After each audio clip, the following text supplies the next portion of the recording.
স্বাগতম আপনাকে প্রেতপুরী ইউটিউব চ্যানেলে। হাড় হিম করা কিছু ভৌতিক ঘটনা নিয়ে আমাদের এই নিবেদন। আজকে আপনাদের শোনাব দূর গ্রামের লালবাড়ির এক ভৌতিক ঘটনা। গল্প পাঠে আমি কবির। তো চলো শুরু করা যাক।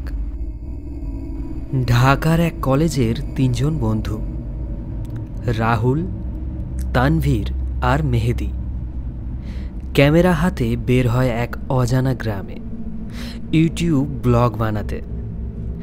গুগল ম্যাপে তারা খুঁজে পায় এক পরিত্যক্ত গ্রাম, বড়লিয়া। শোনা যায় এই গ্রামের লোকজন প্রায় 20 বছর আগে হঠাৎ হারিয়ে গিয়েছিল। তারা হোটেল না পেয়ে এক পচে যাওয়া লাল রঙা বাড়িতে থাকতে বাধ্য হয়।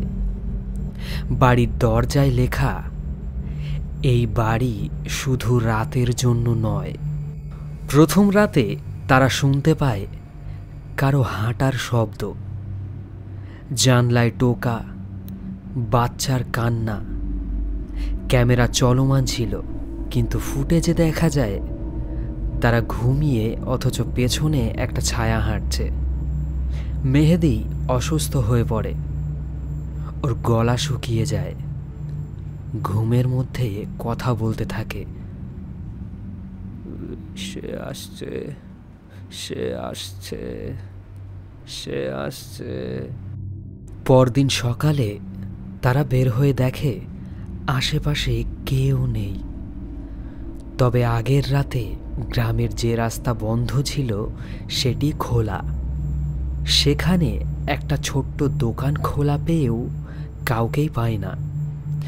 কিন্তু দোকানে রাখা রেডিওতে বাজছে, আজ রাত 12টার পর কেউ পিছন ঘুরে তাকিও না। তানভীর বাড়ির এক দোতলায় একটা পুরনো ডায়েরি খুঁজে পায়। সেখানে গ্রামের একজন মহিলার লেখা, আমার ছেলে নেই, তবে প্রতিদিন আমি তার সাথে খাই। ও মারা গেছে 20 বছর, কিন্তু ফিরে আসে ঠিক রাত 12টায়। ডায়েরির শেষ পাতায় রক্ত দিয়ে লেখা, ওরা ফিরে আসছে, সব বন্ধ করো, পালাও। রাহুল ভিডিও রিভিউ করতে গিয়ে দেখে তাদের পাশে একটা সাদা কাপড় পরা বুড়ি মহিলা দাঁড়িয়েছিল প্রতিটি শটে, কিন্তু বাস্তবে কেউ ছিল না। রাহুল হঠাৎ নিখোঁজ হয়ে যায়। তানভীর ও মেহেদি বুঝতে পারে তারা একটা টাইম লুপে আটকে গেছে। তারা যতবার বাড়ি ছাড়ার চেষ্টা করে, আবার সেই লাল বাড়ির দরজার সামনে চলে আসে। এক সময় তারা পুরনো গ্রামের রেকর্ড খুঁজে পায়।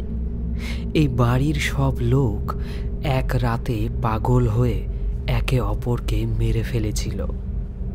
শুধু একজন শিশু বেঁচে ছিল, যে নাকি এখনো অদৃশ্যভাবে বাড়িতে ফিরে আসে। মেহেদি একা পড়ে যায়, তানভীর মারা যায়। রাত 12টায় মেহেদি পেছনে তাকায় আর দেখে পুরো গ্রামের মৃতরা বাড়ির ভেতরে ঢুকছে। হঠাৎ লাল দরজা বন্ধ হয়ে যায়। এক পুলিশ অফিসার 1 মাস পর সেই লাল বাড়ি থেকে একটা ক্যামেরা খুঁজে পায়। ফুটেজে দেখা যায় রাহুল, তানভীর ও মেহেদি সবাই কিছু একটা থেকে পালাচ্ছে। ক্যামেরা পড়ে যায়। শেষে শুধু একটা শব্দ শোনা যায়, ও ফিরে আসবে পরের অতিথির জন্য। তো কেমন লাগলো আজকের এই গল্প? গল্পটি যদি ভালো লাগে আমাদের চ্যানেলটি সাবস্ক্রাইব করে আমাদের পাশে থাকবেন। ধন্যবাদ।